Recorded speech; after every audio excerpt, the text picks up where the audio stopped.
Good morning, students. Good morning. Okay, so today we'll discuss about the waterways.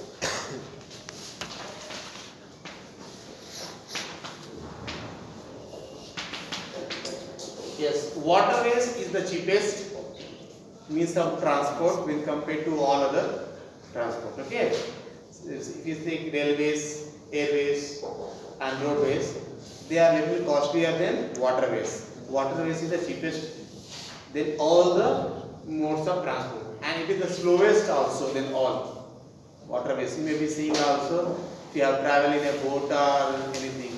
Now you say such steamers are there, jet steamers are there.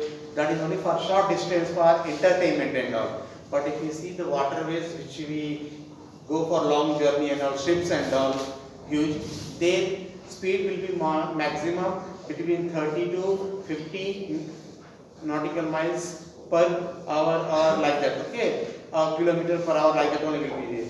So it is the slowest than all. Okay, but it carry more bulky good when compared to all other means of transport.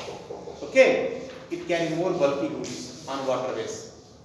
And in our country, we all know that India is a land of rivers. So almost every state we have certain rivers. Okay, so there are some rivers which are perennial rivers which have water throughout the year. So we have two type of waterways in our country: inland waterways and overseas, that is sea and oceans. Okay, so inland waterways, that is within the country. Okay, now number one, national waterway number one is on river Ganga. Okay, is on river Ganga from Allahabad to Haldia. From Allahabad to Haldia. Allahabad in Uttar Pradesh to Haldia in West Bengal. Okay, next waterway number two. National waterway number two is on river Brahmaputra. On Brahmaputra, okay, in Assam. In Assam, from which state, you know, in same state, Assam only, from Sadia to Dhubri. Sadia to Dhubri, two places, okay, in the state. Okay, because Brahmaputra enters in India in Arunachal Pradesh, then it flows in Assam, and from Assam it goes to Bangladesh. Okay, so it doesn't flow in many parts of India, only in two states it covers. Okay, next waterway number three you will find in the canals of Kerala. Again, backwaters comes, lagoons. Backwater nothing but lagoons. The ocean and sea water comes in interior part of the country, no? That is known as lagoon or backwater we call. So in those areas and canals and all the in there you find waterway number three in Kerala. Okay, waterway number four on the river Krishna and Godavari in Andhra Pradesh and some parts of Tamil Nadu. Okay, and river Krishna and Godavari. But you need to remember this is very, very important for objective type. National waterway 1, national waterway 2. Okay, next. We all know that our country is a peninsula country. Okay, three side water, one side land. We have very good coastal line. Total coastline of our country is 7,516.6 kilometers.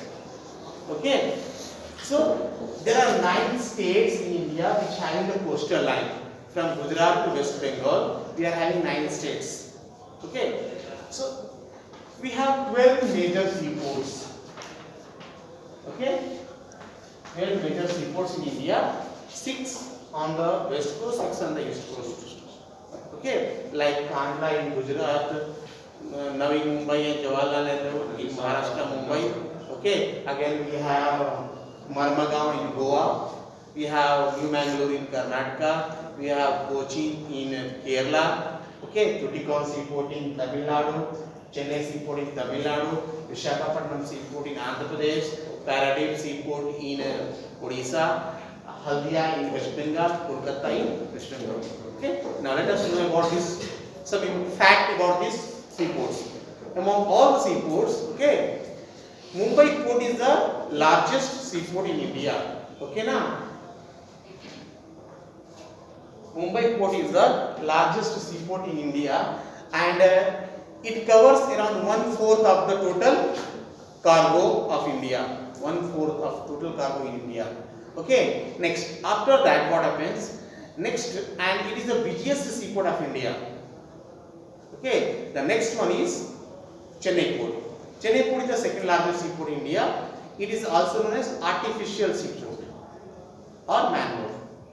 Okay. Now, you say, sir, why artificial? It has integrated walls. Yes. Height wall is there to protect it from the waves and cyclones and all. Because the eastern part of India completely open to the sea. It is completely delta because all the rivers flow in this depth, no. So it is completely delta area, very plain area. Only between few areas we have hills and mountains. At a western circum disturbance, so that's why it may be. Yes. See, that is why frequently we see in month of October, November, December, cyclone comes in Tamil Nadu, Odisha, Gujarat, West Bengal. Okay, so it is very common in this area. Okay, that is why the first cement plant of India was established in Chennai only in 1904. Okay, when the construction of this cement port was going on, they require huge cement, no. So it will be transportation will be very costly or time taking, and all they constructed here only for cement plant. Okay, so largest seaport of India is Mumbai port. Second largest seaport is Chennai, and it is the artificial. The third largest seaport of India is Visakhapatnam seaport, and it is also known as landlocked seaport. If you see in your map in the book, here the Visakhapatnam port is little like curve type, is it? In little curve type. Okay, so from both the side production, and in interior part also there is a dolphin shaped mountain hill is there in the ocean, so that to protect it from other waves. Okay, so it is from 2 sides, 3 and 1 is 4. That is why landlocked port it has been given the name. Okay. Next, we all know that all the seaports are on the ocean and sea coastline, but only one seaport is on river, Kolkata port. Kolkata port is a river port. Okay, on river Hooghly. So this port has a problem of siltation. Every year during summer season, we all know the river's water reduces in summer season. So silt appears. Okay. So because of that, the ships, huge ships and all, they cannot come to the seaport because the bottom part of the ship will be hitting the floor. Okay, na? Water level reduces. That is why during those times, what used to happen? They used to take small boats and ships and all for loading and loading in the ocean far distance. Okay, so it used to be a very problematic. To overcome that problem, what happened? They constructed the Haldia seaport. Okay, so during summer time, when the water reduces in the river Hooghly, the ships will be diverted to the Haldia seaport, because Kolkata seaport is very important for the import and exports of the goods to the north, the eastern country, East Asian countries like Vietnam, Malaysia, and Thailand. So many countries are there here. Okay, so for these countries, it is very important because it is near, no. Otherwise, from Visakhapatnam, Chennai will be very long. That is why it is done. Okay. Next. So these are the major seaports. Okay. And these things we have to remember just now I told you for exam point of view. Okay. Next, after waterways, the next one we have airways.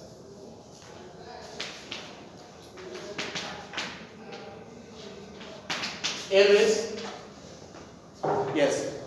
India is also well connected with airways.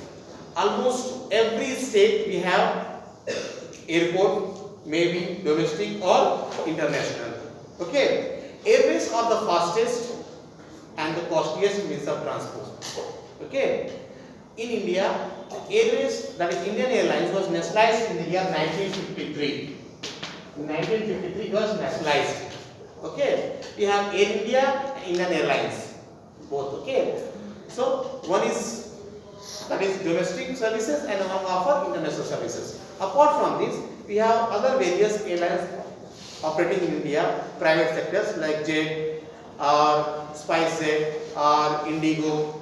Other countries flight also operating in India. Okay. Apart from all these, we have private services in India. Okay, that is Pawan Hans helicopters. They provide services to the northern part of country and northeastern part of country, because these two areas, the geographical feature is in such a way that everywhere we cannot have proper road connectivity and rail connectivity. So to go to reach in this area, we use these services. Okay, for example, you take Dehradun, Uttarakhand, Kedarnath, Badrinath, you may be seeing people traveling, they use the services of helicopter and all. Again, if you want to go to northeastern part of India, Sikkim, or if you want to go to Arunachal Pradesh or Mizoram, Aizawl or Manipur, in this area we don't have railway network. So, and we know that roads mostly they will cut the hills, mountains, they have been made. So frequently you see the problem of landslides and all. Okay, so airways is the major main services in this area, northeastern states of India. Okay, next. Again we have like Bombay High UC petroleum refinery in Arabian Sea. There also they uses Pawan Hans helicopter services to reach there. Okay. Apart from that, airways is a type of means of transport. We can reach with the help of these to those places where we cannot reach by roadways, railways or waterways. Okay. Example, during the floods, emergency, you see rescue operation or distribution of food packets and all, we see by helicopters, it is used or not. Next, during natural calamities and all, okay, to supply to the food materials stuff to the defense people in the border areas, okay, in the areas where like forest area or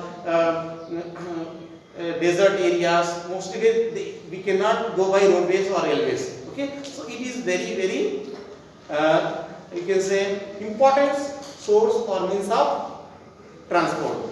Next, a country who is having well connectivity of airways is an indicator of very fast growth and development in the nation.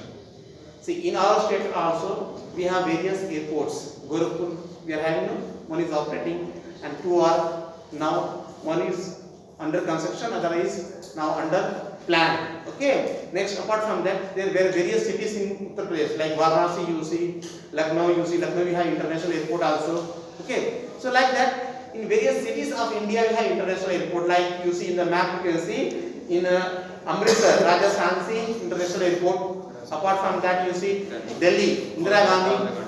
Okay. Mumbai, Chhatrapati Shivaji. Kolkata, Netaji Subhash Chandra Bose.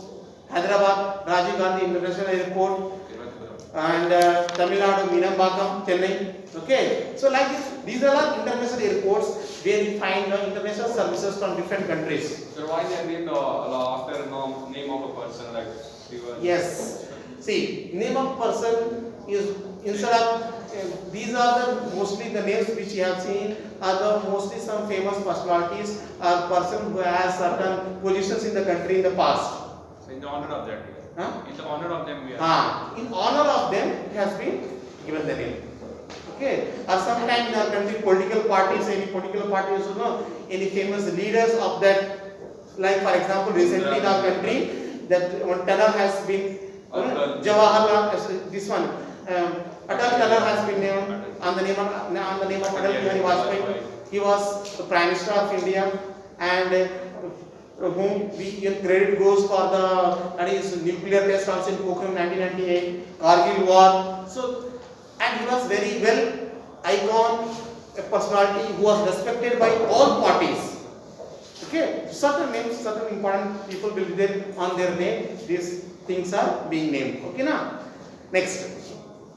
So, in coming future, there is a very good scope for the airways in India, because see, in order to save the time, nowadays when compared to anything, time is very much precious thing. Okay, so people in order to reach from one place to another place, again come back to the destination, okay, they may be using the airways. See, if you see the European countries or America and all, how we frequently use roadways and railways, no? Those people they use airways.